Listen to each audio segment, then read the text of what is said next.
$7.6 billion, 7,800 jobs, and 3 years of time. This is how much Microsoft lost on their worst acquisition of all time, Nokia. In retrospect, this was an obvious disaster just waiting to happen. Microsoft had taken a gamble with a legacy phone maker that was struggling to keep up with the modern world of smartphones, and unfortunately for Microsoft, things didn't play out in their favor. But what if I told you that there was more to this story than just a misguided acquisition with a bunch of money? You see, the bleak state of Nokia isn't just obvious in hindsight, it was obvious in real time as well. In fact, investors were largely against the acquisition. The day that the deal was finalized, Microsoft shares fell 6%, losing the company $15 billion in market value, or over twice the price of Nokia. Why, you ask? Well, the writing was already on the wall for Nokia. Not only was their market share and brand presence collapsing, but they had lost $4 billion the previous year. So Microsoft was having to massively subsidize their operations just to own the company. Hearing this, you're probably thinking that Microsoft must have been real desperate to get into the phone market. And you're right, they were really desperate. But what if I told you that there was more to the story? What if I told you that Microsoft was actually blackmailed into buying Nokia? Nothing straight up illegal went down, but Nokia very much leveraged their position and the power over Microsoft within the phone market to force a $7.2 billion deal down their throat. So join me as we take a look at how one of the biggest companies in the world got blackmailed into making the worst acquisition of their history.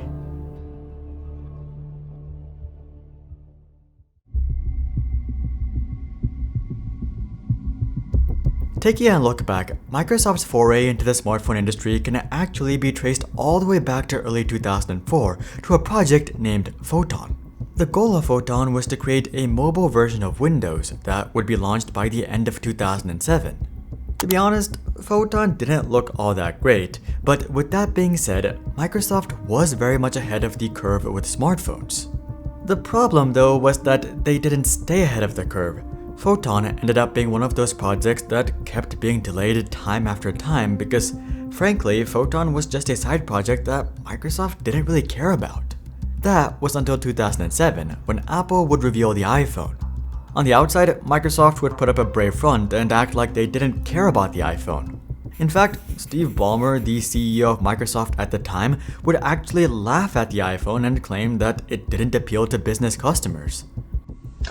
$500 fully subsidized with a plan? I said, that is the most expensive phone in the world, and it doesn't appeal to business customers because it doesn't have a keyboard, which makes it not a very good email machine. But while Microsoft acted like they didn't care, internally they were scrambling.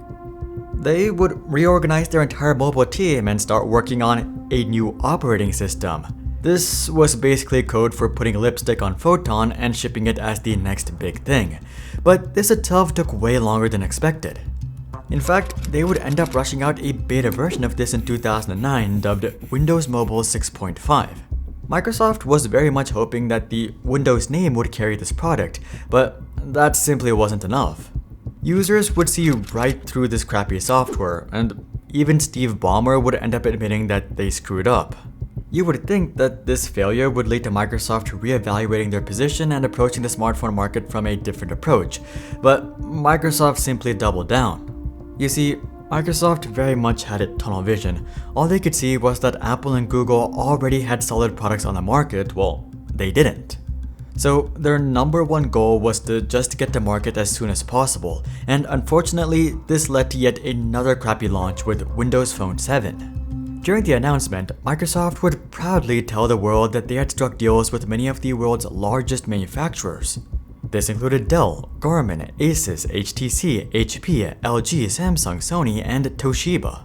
Microsoft was so confident in the Windows Phone 7 that they would actually stage a funeral for the iPhone, but when the Windows Phone 7 actually made it to the market, it was clear that Microsoft had cut a lot of corners.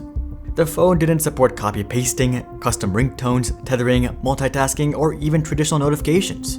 Microsoft didn't think they needed notifications because of their cool little window tiles, but the public didn't agree, and they weren't the only ones.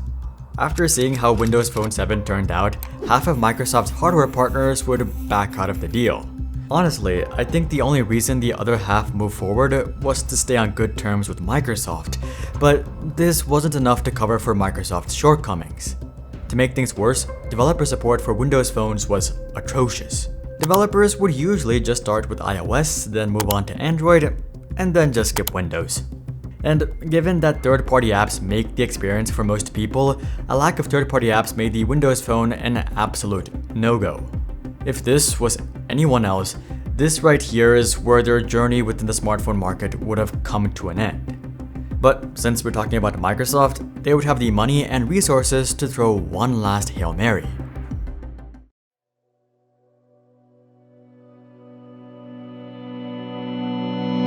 Given the topic of the video, I'm sure you guessed that Nokia was the Hail Mary, but this actually played out a lot differently than you might think.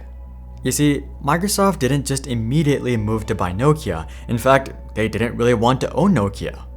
All they were looking for was a rock-solid partnership, and as such, they would send a Trojan horse to Nokia in late 2010 in the form of Stephen Elop. Elop was the president of Microsoft's business division, which at the time was producing record profits, so he was in a pretty comfortable position. But for whatever reason, in September of 2010, Elop would take a job offer from Nokia to become their CEO.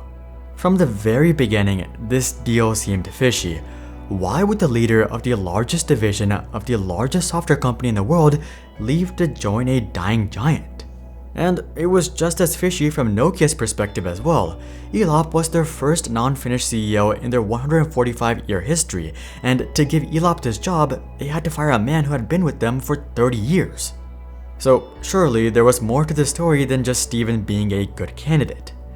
Was Microsoft and Nokia secretly planning a partnership to take on Google and Apple?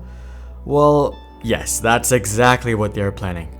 Just a couple of months after Steven became CEO, they would publicly announce that Nokia was going to exclusively sell Windows phones. Nokia was betting it all. Instead of going down the proven path of selling Androids, Nokia had chosen to take a gamble with the Windows, but their allegiance to Microsoft went much deeper than just running Windows.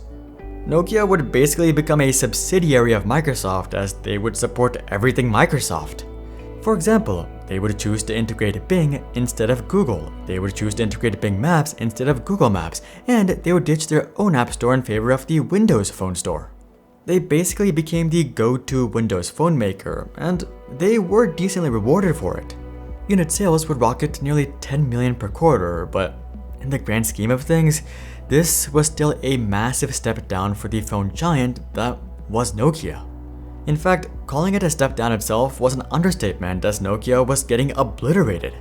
During Elop's tenure, Nokia's stock price crashed 62%, their mobile phone market share halved, their smartphone market share fell from 33% to 3%, and the company lost 4.9 billion euros. Likely the best evidence of just how bad things were though was this leaked memo from Elop. Elop would compare Nokia to a burning oil platform and claim that Nokia had to jump into the icy water to have any chance at survival.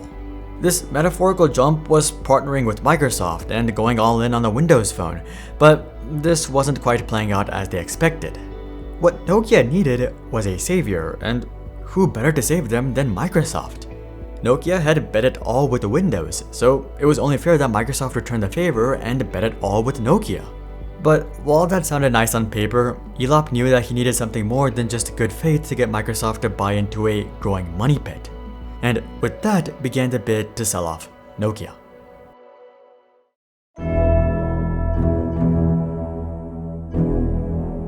Elop didn't just jump straight into threatening Microsoft. Rather, it's likely that he started off with a Motorola sort of approach. If you didn't know, around the same time, Google would acquire Motorola for a ridiculous $12.5 billion.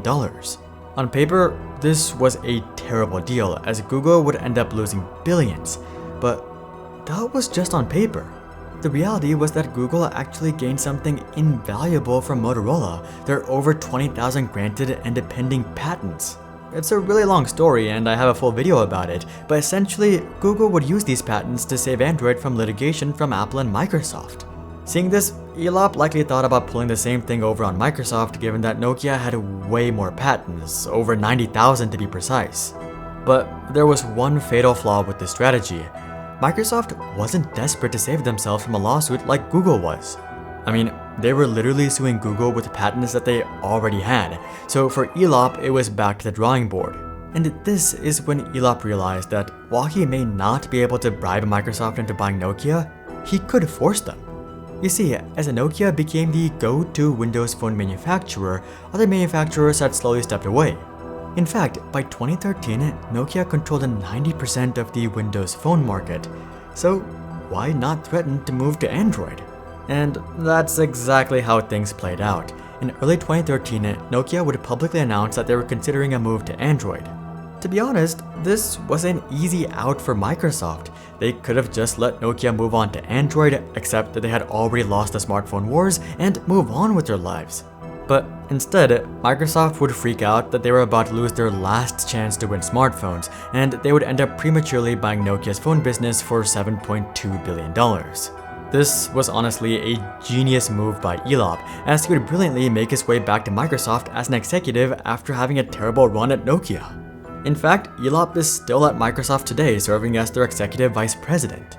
So, looks like things played out pretty well for Elop, but the same could not be said about Microsoft or Nokia's phone business. You see, just a couple of months after Microsoft acquired Nokia, Microsoft would get a new CEO, Satya Nadella. From day one, Satya saw Nokia for exactly what it was, a desperate attempt by Steve Ballmer to salvage an already lost industry. So instead of focusing his efforts on Windows phones, Satya would focus on the Azure and enterprise side of Microsoft. And once he had enough results to show shareholders from that side of Microsoft, he would ruthlessly incinerate Microsoft's phone business.